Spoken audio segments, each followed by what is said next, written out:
LNJP अस्पताल में इलाज जारी है। धमाके के बाद दिल्ली, हरियाणा, मुंबई, यूपी में हाई अलर्ट है। घटनास्थल से फॉरेंसिक की टीम ने सबूत जुटाए हैं। गृह मंत्री ने कमिश्नर आईबी चीफ से बात की। पीएम मोदी ने गृह मंत्री अमित शाह से बात की है। तो देखिए, आपको बता दें, लाल किले के पास कार में तेज धमाके से दिल्ली दहली। धमाके में 8 लोगों की मौत हो गई है और 20 से ज्यादा घायल हो गए हैं और घायलों का एलएनजेपी अस्पताल में इलाज जारी है। धमाके के बाद दिल्ली, हरियाणा, यूपी, मुंबई में हाई अलर्ट है। घटनास्थल से फॉरेंसिक की टीम ने सबूत जुटाए हैं और बड़ा सवाल अभी भी बना हुआ है कि अगर इस तरीके की कोई साजिश है तो इस साजिश को कैसे पकड़ा जाए, और अभी तक इसको लेकर जांच की जा रही है। कल जब देर शाम ये धमाका हुआ, उसके बाद से पूरे देश में हलचल मची हुई है। पूरे दिल्ली हाई अलर्ट पर है और भी बाकी के राज्यों में हाई अलर्ट कर दिया गया है। हरियाणा में भी हाई अलर्ट है। इंटरस्टेट जो बॉर्डर है वहां पर हाई अलर्ट कर दिया गया है। अलग अलग एंगल से इसकी जांच की जा रही है और पुलिस जो है सारी चीजों को लेकर जांच पड़ताल कर रही है। जिस कार से धमाका हुआ i20 वो कार बताई जा रही है और उसके बाद उस कार के मालिक को ढूंढने की भी पूरी कोशिश की जा रही है।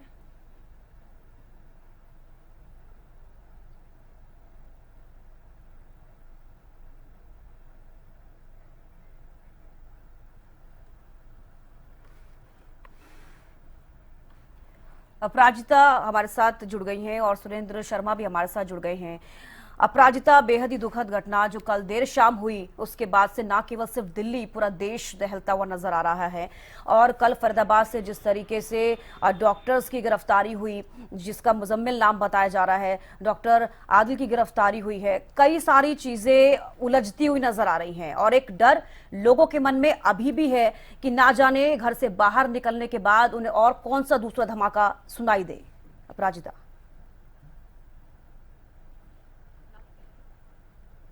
वही जगह घटना हुई थी। मैं आपको तस्वीर दिखाऊंगी। अगर आप तस्वीर में देख सकते हैं, जो व्हाइट कलर से जो पूरे पर्दे से उस जगह को जो घेर दिया गया है, वो वही जगह है जहां पर ब्लास्ट हुआ है। यानी जो गाड़ी है वो 6:38 मिनट के आसपास कुछ बताया जा रहा है, यानी 6:45-46 मिनट के आसपास बताया जा रहा है कि वो पार्किंग से बाहर निकली, जिसके बाद फिर दूसरी तरफ मैं आपको तस्वीर दिखाऊंगी। ये ओल्ड लाजपत राय मार्केट है।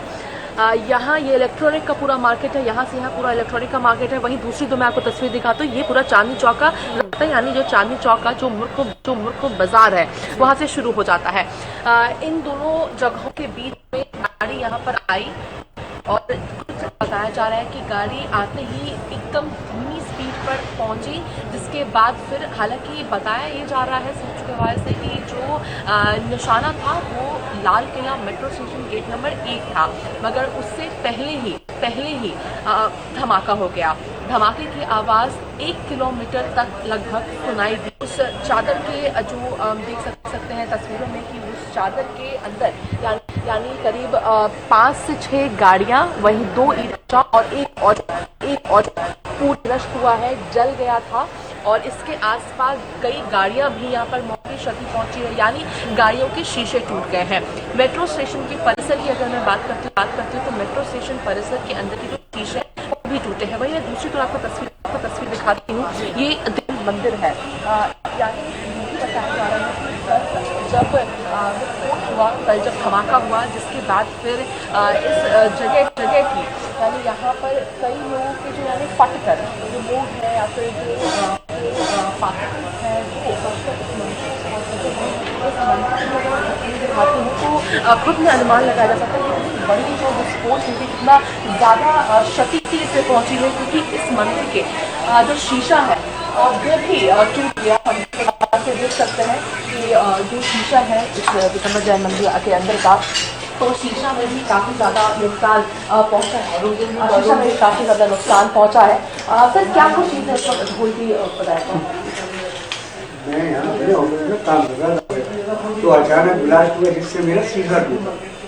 तो मेरा ध्यान तो शीशे पे गया पहले कि शीशा क्यों टूटा। मैंने सोचा कि हो सकता है कमरे में गैस टूट गया।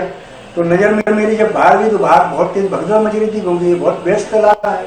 तो मैंने बाहर लोगों से, तो किसी ने अपने दिमाग से कि कोई बोला कि बैटरी रिक्शे की बैटरी फट गई है, कोई बोला ई रिक्शे में आग लगी है, किसी ने बोला कि सीएनजी कार में आग लगी है। तो मेरे से ज्यादा दूर ही तो है, तो मैंने भी खड़े हो गए यहाँ देखा कि गाड़ी में आग लगी हुई है। तो मैं थोड़ा और आगे बढ़ा तो आग उड़ गए, यहाँ तक मानवबंद पड़े हुए। तो प्रेशर काफी तेज था, मेरे ऑफिस में भी लोग घुस गए और मैं भी घबराया हुआ था। ब्लास्ट इतना तेज था, अचानक शीशा नहीं टूटा, मैं यहाँ बैठा था, इस टेबल तक शीशे आए हुए थे। तो मैं भी थोड़ा सा घबराया हुआ था। तो फिर उसके बाद पब्लिक जो है मेरे ऑफिस में ही घुसने लगी, तो मैंने पब्लिक को जैसे तैसे बाहर किया। फिर मैंने अपना ऑफिस बढ़ाया तो मैं लाल मंदिर पहुंचा, क्योंकि ये लाल मंदिर का ही पार्ट। जब लाल मंदिर के अंदर गए तो उसके परिसर में पड़े हुए थे, इतना तगड़ा ब्लास्ट था।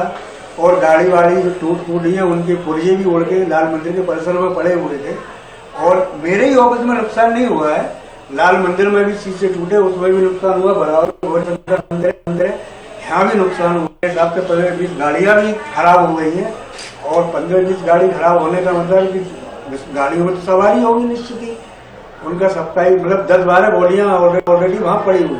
सर बताया जा रहा है कि जो ध्वनि थी वो इतनी ज्यादा तेज थी कि जो लोग वहाँ पर मौजूद थे, आप भी वहाँ मौजूद थे, कि ऐसा महसूस हुआ, कई लोग बता रहे थे कि मेरी मृत्यु हो गई। तो मैं तो यहाँ था, मैं अपने ऑफिस में ही था, लेकिन ध्वनि इतनी वाकई में तेज थी कि इसको 2 से 3 किलोमीटर सुना गया।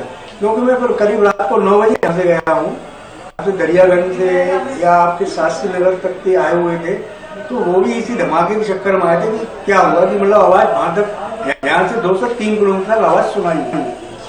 धन्यवाद। से बातचीत करने के तो हम देख सकते हैं किस प्रकार से जो शीशे हैं, यानी ये जो पूरा एरिया है वो शीशे से लगा हुआ था और ध्वनि इतनी ज्यादा तेज थी कि ये जो शीशा है पूरा बिखरा हुआ है और पूरी तरीके से क्षति हुई है, क्योंकि इतना ज्यादा धमाका इतना तेज था। वही जो दरवाजा है वो लॉक हो गया है, खुल नहीं पाता था। यानी अलग अलग अगर यहाँ पे देखने को मिल रहा है इतनी ज्यादा जो ध्वनि थी वो तेज थी। वही जिनके जानकारी भी दी गई जो रास्ता है यहाँ पर लोगों के अवशेष पड़े थे, यानी हॉस्पिटल में जिनके वहाँ पर जो लोग पहुंचे हैं पूरी तरीके से जले हुए हैं, और इसके साथ साथ अगर बात की जाए तो केवल जले नहीं है बल्कि टुकड़े हो गए हैं। यानी कई ऐसी लाशें हैं जिन्हें अस्पताल में ले जाया गया है, जले तो हैं मगर उनकी बॉडी के टुकड़े होते हैं, पार्ट्स होते हैं। बताया जा रहा है कि यहाँ पर जब हालांकि अभी तो यहाँ पर हटा दिया गया है, सफाई हो गई है,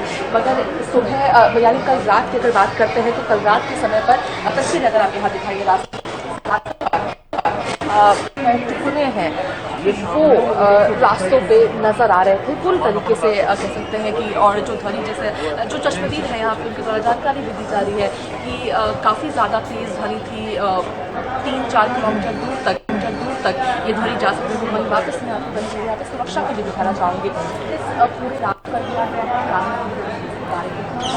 किसी के भी आवाजाही पे नियंत्रण लगा दिया गया है, रोक दिया गया है।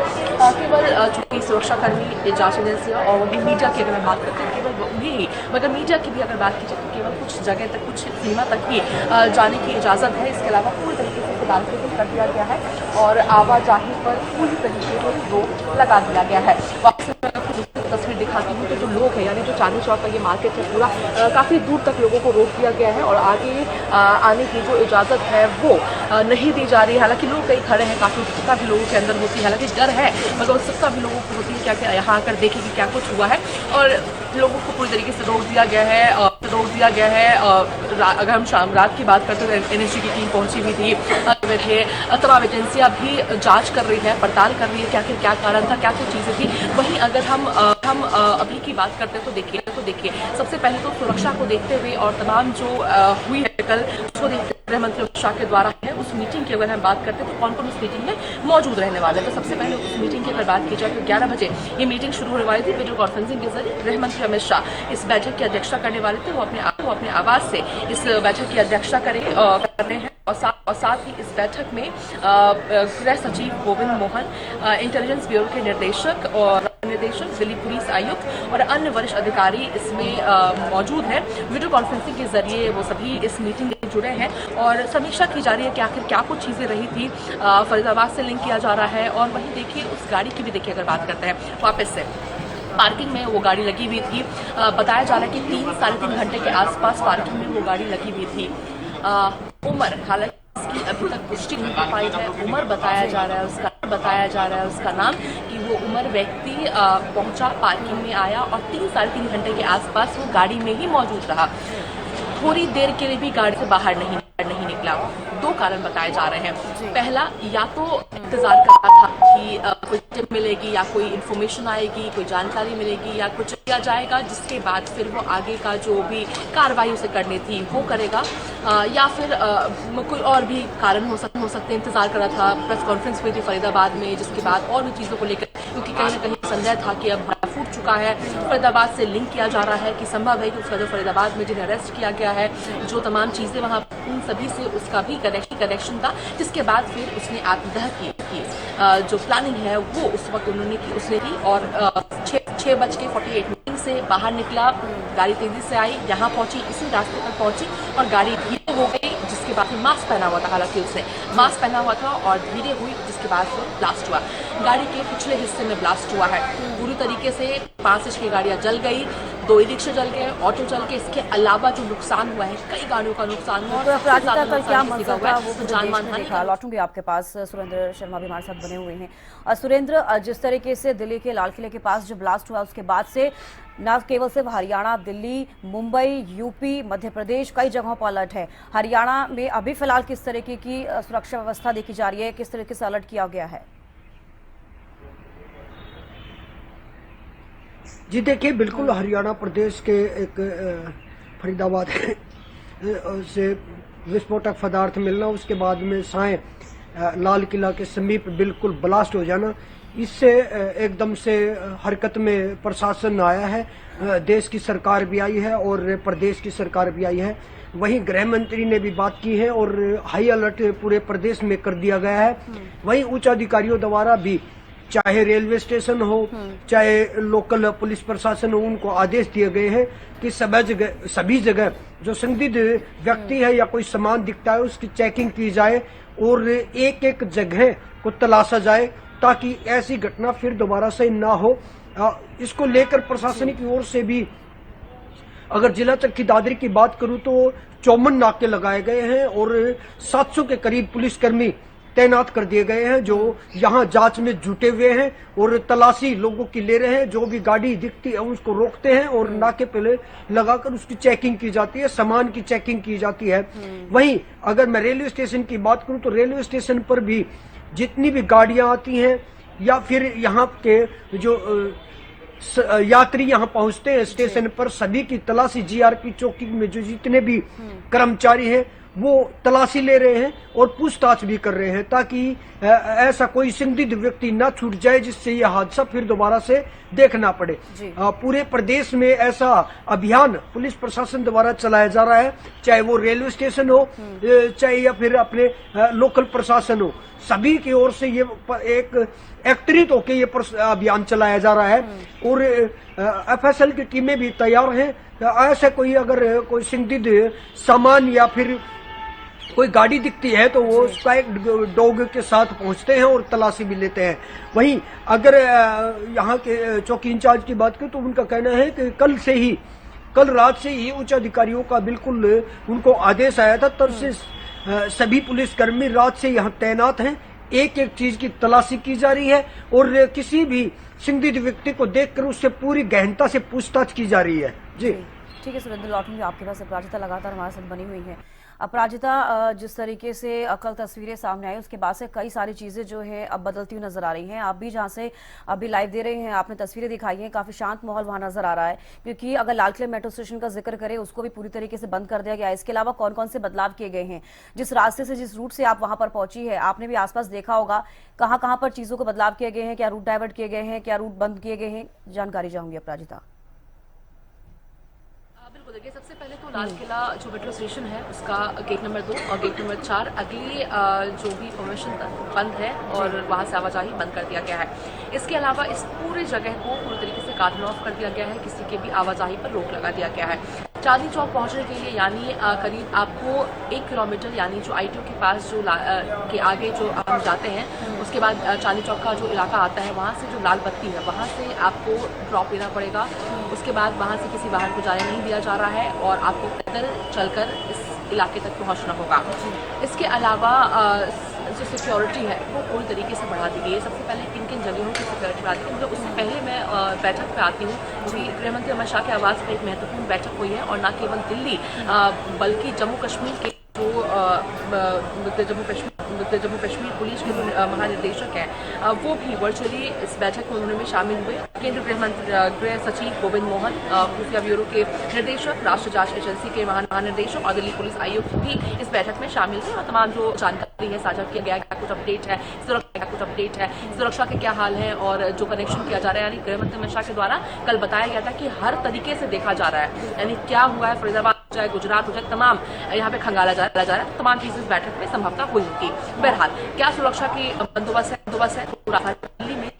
खास तौर पे देखिए एयरपोर्ट की बात की जाए, मेट्रो स्टेशन, क्योंकि मेट्रो स्टेशन कहीं ना कहीं बताया जा रहा है कि गेट नंबर 1 ही निशाने में था, उसे उड़ाने की कोशिश यहाँ पे की गई थी। हालांकि मेट्रो स्टेशन को हाई अलर्ट कर दिया गया है, एयरपोर्ट हाई अलर्ट पर है। इसके अलावा गवर्नमेंट बिल्डिंग्स है उसे हाई अलर्ट पर डाल दिया गया है। जो मुख्य बिल्डिंग्स हैं उन्हें भी हाई अलर्ट पर है, सियारी लगा दी गई है वहाँ पे। इसके साथ साथ हेरिटेज साइट्स की बात करते हैं कि कहीं ना कहीं यहाँ पर जो हुआ है हेरिटेज साइट है ये और वहाँ पर धमाका किया गया है, तो जिस वजह से राजधानी दिल्ली के सभी हेरिटेज साइट पर जो सुरक्षा है वो बढ़ा दी गई। हालांकि देखिए केवल राजधानी दिल्ली नहीं बल्कि पूरे देश भर में हाई अलर्ट है। खास तौर पर अगर मुंबई की हम बात करते हैं, बिहार की बात की जाए, बिहार में चुनाव सेकेंड फेज का है, तो बिहार में भी हाई अलर्ट कर दिया गया है। उत्तर प्रदेश में डीजीपी के द्वारा कल ही इसकी जानकारी दी गई थी कि उत्तर प्रदेश को भी हाई अलर्ट पर डाल दिया गया है। तो सुरक्षा को पूरी तरीके से बंदोबस्त पुख्ता कर दी गई है। साथ ही सीसीटीवी को देखा जा रहा है और कितने भी जिस भी तरीके से दिल्ली में एंट्री की जा सकती है सभी सीसीटीवी को खंगाला जा रहा है और साथ ही सुरक्षा पूरी तरीके से बढ़ा दी गई है, चेकिंग्स बढ़ा दी गई है और साथ ही ताकि उन्हें ढूंढा जाए, यानी सलमान करकर जिसकी गाड़ी थी, जिसने पुलवामा को एक गाड़ी बेची थी, उसे ढूंढा जा रहा है। अब उसे ढूंढने के लिए जरूरी हो जाता है कि पूरी तरीके से चेकिंग की जाए, चेकिंग को बढ़ा दिया जाए, जिस वजह से कल देर रात अगर हम बात करते हैं तो पहाड़गंज और कैसी कई जगहों पर चेकिंग भी की गई है, क्योंकि वहाँ पे कई लॉजेस हैं, होटल्स हैं, तो वहाँ पर चेकिंग किया गया है। इसके साथ साथ अगर सीसीटीवी फुटेज की हम बात करते हैं तो जिसमें बताया जा रहा है कि संभवतः जो ड्राइविंग सीट पर व्यक्ति था मास्क लगाकर वो उमर है, हालांकि इसकी पुष्टि अभी तक नहीं हो पाई है। इसके अलावा 2 और व्यक्ति भी गाड़ी में मौजूद है, वो 2 व्यक्ति कौन है इसकी भी जांच की जा रही है। अगर चेहरा पहचान में आता है जिसके बाद वो अभी कहाँ पर है ये भी ढूंढा जा रहा है। इसके साथ साथ अगर कल हम फरीदाबाद की बात करते हैं तो फरीदाबाद में भी जो एक और व्यक्ति है, एक और डॉक्टर है, वो फरार चल रहा है, उसे भी ढूंढने का प्रयास किया जा रहा है। कल से लगातार प्रयास किया जा रहा है, तो उसके लिए और भी ज्यादा चौकन्ना और तमाम जो बॉर्डर एरियाज है उन्हें भी अलर्ट पर डाल दिया गया है और ढूंढने का हर संभव प्रयास किया जा रहा है। जी तो अपराजिता, फरीदाबाद का आप जिक्र कर रही हैं। फरीदाबाद में जहां से विस्फोटक सामग्री बरामद हुई है, चाहे वो धौज गांव से हुई है, फतेहपुर तगा गांव से हुई हो, सर्च ऑपरेशन लगातार जारी है और एक बार फिर से उस चीज को लेकर आगे कार्रवाई की जा रही है, क्योंकि कहीं ना कहीं इसका लिंकअप अगर हम जोड़कर देखते हैं तो कहीं ना कहीं सारी चीजें समझ में आ रही हैं। क्योंकि कल जिस तरीके से सामग्री बरामद हुई, विस्फोटक सामग्री, और काफी भारी मात्रा में विस्फोटक सामग्री बरामद हुई है। डॉक्टर आदिल को सहारनपुर से जब गिरफ्तार किया गया, उसके बाद से 2 डॉक्टर्स की, कल एक और डॉक्टर की गिरफ्तारी फरीदाबाद से हुई है। गुजरात में 3 आतंकवादी जिनको आरोपी अभी फिलहाल बताया जा रहा है उनको पकड़ा गया, जिनके 2 जो आरोपी उनके तार उत्तर प्रदेश से जुड़े हुए नजर आ रहे हैं।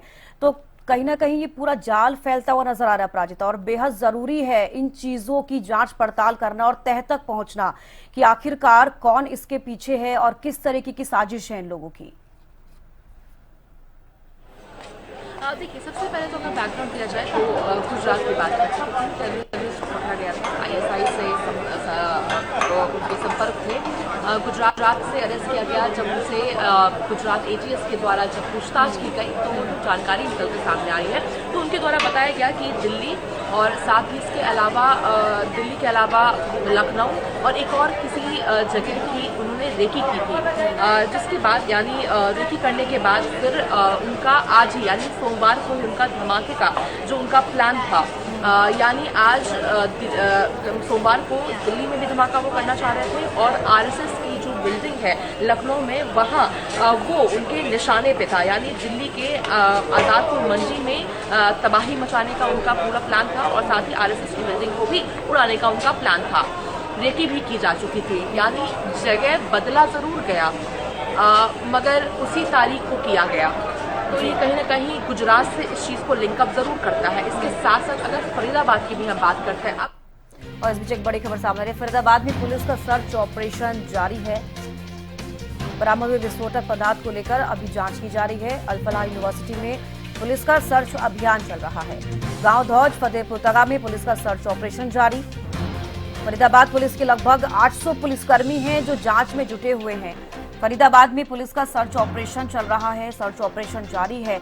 बरामद हुए विस्फोटक सामग्री की जांच की जा रही है और कहां-कहां पर इस तरीके की सामग्री छुपाई गई होगी या फिर जो डॉक्टर कल जिसको गिरफ्तार किया गया उससे भी पूछताछ की गई। फरीदाबाद पुलिस के लगभग 800 पुलिसकर्मी हैं जो अभी भी जांच में जुटे हुए हैं। लगातार अपराजिता हमारे साथ और सुरेंद्र लगातार हमारे साथ बने हुए हैं और इससे पहले हम उनके पास जाए और जानकारी लें, एक रिपोर्ट आपको दिखाते हैं। हम खड़े इस समय फरीदाबाद के फतेहपुर तगा गांव में और यहाँ पर आप देख सकते हैं कि लगातार जो पुलिस का सघन जांच अभियान है वो चल रहा है। जो भी गाड़ी संदिग्ध नजर आती है उसको पूरी तरह से पहले चेक किया जाता है और उसके बाद ही यहाँ से जाने दिया जाता है। पूरा जो गांव है वो एक तरह से कह सकते हैं कि छावनी में तब्दील हो चुका है और साफ तौर पर कहा जा सकता है कि अल-फलाह कॉलेज में भी सर्च अभियान चलाया हुआ है। देर रात से ही ये अभियान चला हुआ है। पहले एक किराए के जो कमरे में पहले 360 किलो के लगभग विस्फोटक बरामद किया गया था और उसके बाद गद्देवश भी करीब 2500 किलो विस्फोटक यहाँ पर बरामद किया गया। और अब लगातार जिस तरीके से पुलिस जांच अभियान चला रही है तो कहीं ना कहीं उनको लगता है कि किसी मकान या किसी गाड़ी में कहीं ऐसा ना हो कि कुछ और विस्फोटक पदार्थ यहाँ छुपा रखे हों। तो इसको लेकर जगह जगह गांव के चारों तरफ जो है आप देख सकते हैं नाकेबंदी की गई है और तमाम जो भी वाहन यहाँ से गुजरता है उसकी पूरी तरह से चेकिंग की जाती है और उसके बाद ही उसको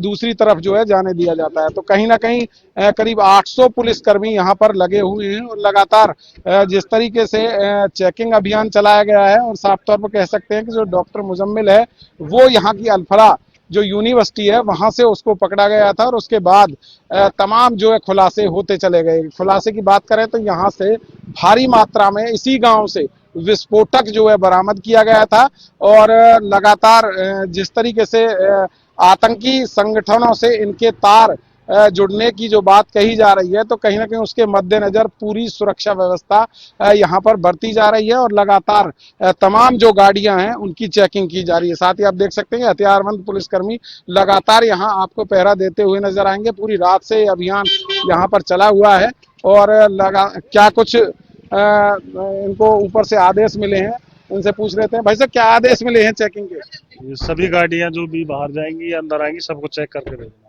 तो कब से नाका लगाया हुआ है? रात से ही चला हुआ है यहाँ से। रात से ही चेकिंग कर रहे हैं। कितनी गाड़ियां चेक की होंगी लगभग? काफी गाड़ियां चेक कर रही काफी गाड़ियां। इसी गांव से विस्फोटक मिला था?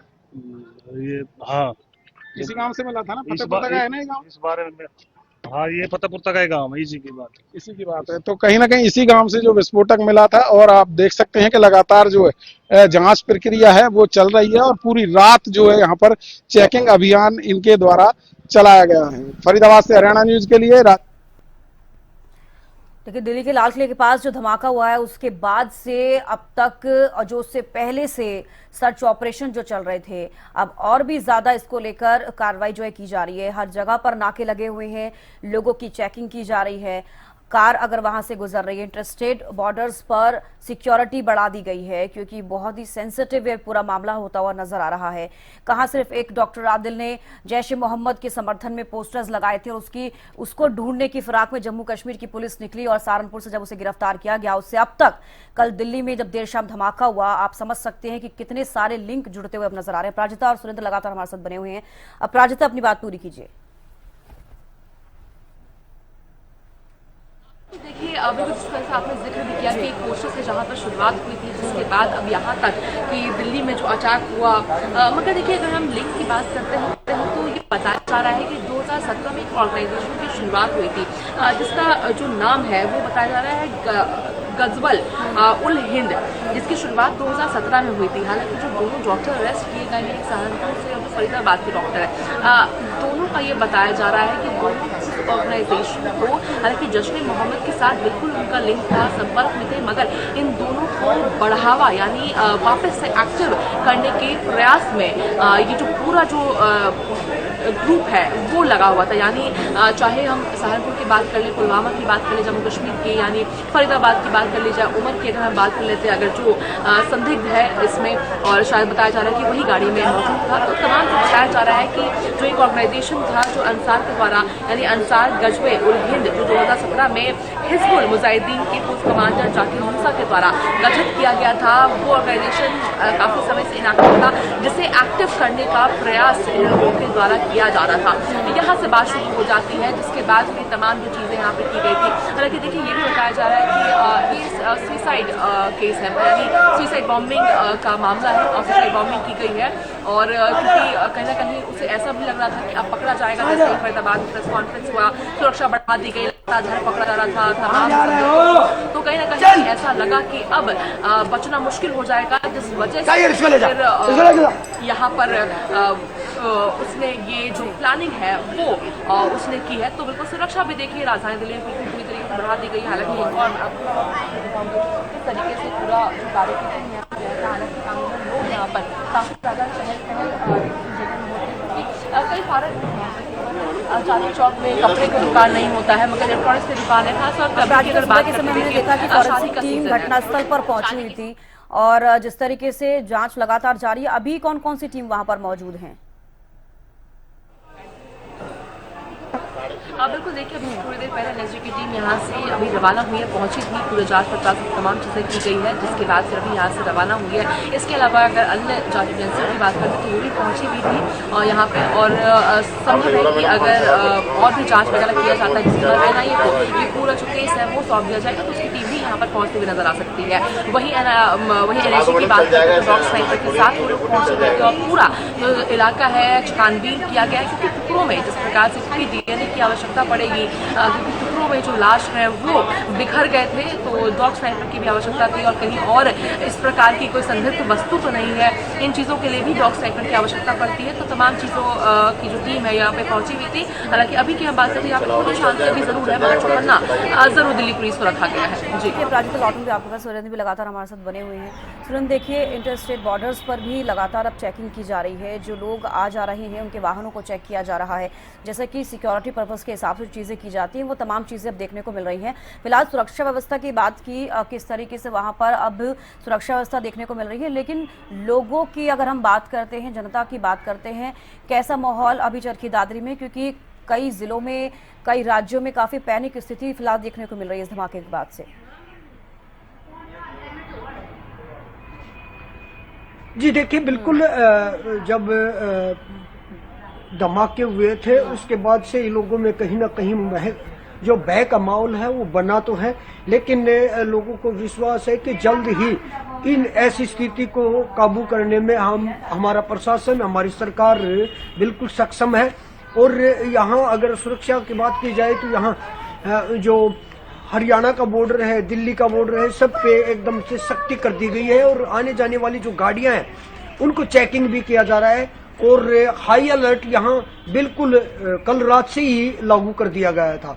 वहीं अगर मैं बात करूं यहाँ के, अगर पिछले दिनों जो धमाके हुए थे या पहलगाम का जो हुआ था उसके बाद से कुछ स्थितियां काबू हुई थी और लोगों को विश्वास भी था कि अब ऐसी स्थिति दोबारा से नहीं बनेगी, लेकिन जो कल हुआ उसके बाद से लोगों के मन में कहीं ना कहीं तो भय का जो माहौल है वो बना है। लेकिन सरकार पर विश्वास भी जताया जा रहा है कि जल्द ही ऐसी स्थितियों से जो है वो काबू भी पा लिया जाएगा, क्योंकि अगर गुजरात हो, चाहे दिल्ली हो या फरीदाबाद हरियाणा का हो, कहीं ना कहीं तार जुड़ते से नजर आ रहे हैं, क्योंकि ऐसी स्थिति जब होती है जब एक चैन बनती है और कहीं ना कहीं बड़ी वारदात को अंजाम देने के लिए ऐसा किया गया है। लेकिन अलर्ट हमारी एजेंसी और पुलिस ने ये सब नाकाम भी किया है। कहीं ना कहीं जो हादसा कल लाल किले के पास हुआ है उसके बाद से कुछ लोगों को तो भय लग रहा है, लेकिन अभी स्थिति बिल्कुल काबू है और यहाँ अलर्ट जारी है और पुलिसकर्मी बिल्कुल चेकिंग पे लगे और संदिग्ध व्यक्ति को छोड़ा नहीं जा रहा, बिल्कुल देखा जा रहा है, पूछताछ की जा रही है, कहाँ से आए हो, कहाँ जाओगे, क्या सामान है आपके पास, उनकी चेकिंग भी हो रही है। जी ठीक है सुरेंद्र, बेहद शुक्रिया जुड़ने के लिए और तमाम जानकारी देने के लिए। तो देखिए, दिल्ली में जब धमाका हुआ उसके बाद से कई सारी चीजें अब निकलकर सामने आ रही हैं। अगर उस i20 कार का जिक्र करते हैं, और उसके बाद जब धमाका हुआ तो उसके तार कहां से जुड़े हैं, एक बार वो भी आपको बता देते हैं। गुरुग्राम में जो सलमान है, जिसका अब नाम सामने आ रहा है, उसके नाम पर वो कार रजिस्टर्ड है। अब ऐसे में ये जांच पड़ताल चल रही है कि आखिरकार उसने वो कार किसको बेची और वो उस कार का मालिक कौन है, और जिसका नाम लगातार लिया जा रहा है आतंकी डॉक्टर उमर का नाम, कि शायद वो उमर आतंकी उस कार के अंदर हो सकता है। हालांकि इसको लेकर जांच पड़ताल चल रही है। अपराजिता का रुख करना चाहूंगी। अपराजिता, कई सवाल जो हैं वो लोगों के मन में भी हैं और तमाम जांच एजेंसियों के मन में भी हैं। जैसा कि हम कह रहे हैं कि डॉक्टर उमर जो आतंकी है वो हो सकता है i20 कार में, हालांकि इसकी पुष्टि अभी तक नहीं हो पाई है। i20 कार का जिक्र करेंगे। गुरुग्राम का जो सलमान है, जिसके नाम पर वो रजिस्टर्ड है, उसने उस कार को किसी और को बेचा, अभी उसी की तलाश की जा रही है। इन सभी तारों को अगर जोड़ के देखा जाता है तो काफी लंबा ये पूरा प्रोसेस लग रहा है कई समय से इसकी प्लानिंग चल रही थी। राजिता, बिल्कुल देखिए, जिस प्रकार से 3 महीने पहले रेंट पे घर लेना, उस रूम को केवल सामान के लिए रखना, जिसके बाद धीरे धीरे कर सामान इकट्ठा करना, क्योंकि एक बार में इतना सामान लाना कहीं ना कहीं संभव नहीं मालूम पड़ता है। हालांकि ये भी जांच का विषय है, ये भी जांच में स्पष्ट हो जाएगा कि कितनी बार में इतना पूरा जो सामान है, क्योंकि कितने जो किलो अमोनियम नाइट्रेट मालूम पड़ा है, और AK-47 तमाम जो चीज़ें हैं, रिमोट है, सभी चीज़ें क्या एक बार में लाया गया या इतनी बार में लाया गया, और अगर लाया भी गया था और अगर अब काफ़ी समय पहले लाया गया है तो किस चीज़ का इंतज़ार किया जा रहा था। कल का ये धमाका क्यों कल ही किया गया? क्या रेकी जो की गई थी, जो गुजरात से जिन 3 को अरेस्ट किया गया है, क्या उनका फरीदाबाद का, जम्मू कश्मीर, पुलवामा सभी का कनेक्शन था? गुरुग्राम से जिस व्यक्ति ने जो गाड़ी बेची है, सलमान कर उसने पुलवामा के व्यक्ति को गाड़ी क्यों बेची? क्या कारण था इसका? क्या केवल इसलिए क्योंकि सेकेंड हैंड गाड़ियाँ लोग बेचते हैं, या किसी और कारणवश बेचा गया है? इसके साथ साथ रिपोर्ट से भी बता रहे हैं, हालांकि सूत्र के हवाले से जानकारी सामने आ रही है कि उस गाड़ी को उसके आगे 7 बार और बेचा गया है। तो कहीं ना कहीं संदिग्धता को खुद और ज़्यादा गहरा करता है इन तमाम चीज़ों को, मगर बिल्कुल जांच का विषय है और गहनता से जांच करने की आवश्यकता है। और इसी वजह से कहीं ना कहीं गृह मंत्री अमित शाह के द्वारा खुद ये बात कही गई थी कि हर एंगल से इसे जांच पड़ताल किया जाएगा, चाहे फरीदाबाद का एंगल हो जाए, गुजरात का एंगल हो जाए, राजधानी दिल्ली में बम धमाके का एंगल हो, गुरुग्राम के व्यक्ति का गाड़ी बेचना, पुलवामा के डॉक्टर का फरीदाबाद में तमाम चीज़ें होती है, सभी चीज़ों का गहन जाँच किया जाएगा। और साथ ही ये भी सुनिश्चित किया जाएगा कि अगर कोई और, यानी कि स्लीपर सेल का कोई काम है, क्या वो एक्टिव हो गई है? जिस ऑर्गेनाइजेशन को 2017 में एक्टिव कर दिया गया था, वापस से एक्टिव करने का अगर प्रयास किया जाए तो ऑर्गेनाइजेशन में और कितने लोग हैं जो रडार में नहीं है, ना ये कि जो रडार में नहीं है हमारे रॉ के, तो वो उन्हें रडार में लिया जाएगा। कौन कौन लोग शामिल हैं, कौन कौन ऑर्गेनाइजेशन में है जो इनएक्टिव है, जिन्हें एक्टिव करने का कुछ कह रहा है, हर एक चीज़ को गहन तरीके से पड़ताल करने की ज़रूरत है, ताकि भविष्य में ऐसा कोई न हो, ऐसी कोई परिस्थिति उत्पन्न हो। साथ ही एक और सवाल सुरक्षा पर भी उठाती है कि किस तरीके से उसे क्या बिना चेक किए, जब वो रेड लाइट, कई सारे रेड लाइट को क्रॉस करते हुए पहुँचा था, चाहे वो फरीदाबाद की हम बात कर लेते हैं, क्योंकि अगर इतने सारे जो ज्वलंत पदार्थ, इतने संदिग्ध पदार्थ को लेकर फरीदाबाद तक पहुंचना, तो क्या रास्ते में कहीं पर भी चेकिंग नहीं की? ये भी सवाल उठता है। और साथ ही उमर, अगर वो व्यक्ति उमर ही है और मास्क भी अगर पहना हुआ था, तो आमूमन जब भी लाल बत्ती पे कोई चेकिंग होती है, पार्किंग में भी कोई चेकिंग अगर होती है, तो मास्क उतरवा ही लेते हैं। आमूमन ये प्रक्रिया होती है कि मास्क उतारने के लिए कहा जाता है कि मास्क उतारिए, चेक करना, तमाम चीज़ें होती है। तो क्या हर जगह जगह पर कोताही बरती गई थी क्या उनकी, या फिर ये भी अंकल निकल कर आता है कि क्या उनकी मदद की गई थी वहाँ पर? तो सभी से सवाल किए जा रहे हैं और पार्किंग वाले से भी सवाल किया जा रहा है, क्योंकि 3.5 घंटे के आसपास, यानी अगर कोई गाड़ी अंदर गई है, क्या कोई व्यक्ति अगर बाहर ही नहीं निकला, तो क्या उसकी जांच की गई थी? क्या जाकर पार्किंग वालों ने, जो अधिकारी थे, क्या जाकर एक बार भी देखा था कि कोई व्यक्ति अगर अंदर गया तो बाहर क्यों नहीं निकला है? 3.5 घंटे का समय हो गया है, वो व्यक्ति अंदर ही गाड़ी में मौजूद है, तो कहीं ना कहीं क्या लापरवाही बरती गई है या फिर किसी की मदद की गई है किसी के द्वारा? तमाम सवाल ज़रूर उठते हैं और इसी वजह से जांच की आवश्यकता है। और कल से ही जिस प्रकार से जांच एजेंसियां जुटी हुई है जांच करने में। इसके अलावा मैं एक और तस्वीर आपको दिखाना चाहूँगी, पीछे की तस्वीर दिखाती हूँ। बताया जा रहा है कि इतना जोरदार धमाका था कि कुछ जो पेड़ हुआ, हम देख सकते हैं कि अगर आवाज़ के धमाके की वजह से पेड़ भी उखड़ गया था, जिस वजह से अब उसकी सफाई हो रही है और काफ़ी जो पेड़ है उसका नुकसान हुआ है। जो सामान यहाँ पर बिखर गया था, काफ़ी ज़्यादा जो भरी थी, बहुत ज़्यादा भरी किलोमीटर तेज तक सुनाई अगर दे सकता है, तो यहाँ तो 30 से 40 मीटर की दूरी है, तो यहाँ का आवाज़ कितना ज़्यादा तेज होगा। तो जितनी भी गंदगी यहाँ पर फैली थी, पेड़ जो उखड़ गया था, उन चीज़ों को यहाँ पर साफ किया जा रहा है और जगह को हटाया जा रहा है। अपराजिता, आपसे ये भी पूछना चाहूंगी कि क्या जो चांदनी चौक की मार्केट अंदर लगती है, क्या उसको फिलहाल बंद किया गया है भीड़ भाड़ को देखते हुए? क्योंकि जिस तरीके से लाल किले के पास मेन रोड पर ये मेट्रो स्टेशन के गेट नंबर 1 के पास धमाका हुआ, कहीं ना कहीं ये मंशा तो समझ में आती है कि भीड़भाड़ वाले इलाके में ज्यादा इस तरीके की जो साजिशें वो रची जाती है। तो क्या अभी मार्केट का जिक्र किया जाए तो क्या वो